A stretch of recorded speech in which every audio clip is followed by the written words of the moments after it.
পৃথিবীর মানুষগুলো খুবই আজব। মুখে বলে এক কথা আর মনের ভিতর লুকিয়ে রাখে ঠিক তার উল্টোটা।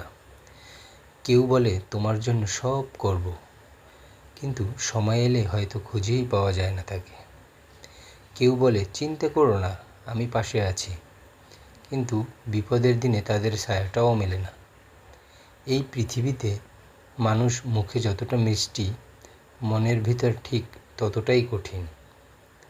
কারো হাসির পেছনে থাকে হিংসা, আবার কারো বন্ধুত্বের মুখোশে থাকে স্বার্থ। সবাই বলে তোমার ভালো চাই, কিন্তু কজন আছে যারা তোমার জন্য নিজের ভালোটা ছেড়ে দিতে পারে? এই জন্যই হয়তো বিশ্বাস করতেও ভয় লাগে, ভালোবাসা দিতেও ভয় লাগে, কারণ মুখের কথা আর মনের মানে আজকাল এক থাকে না।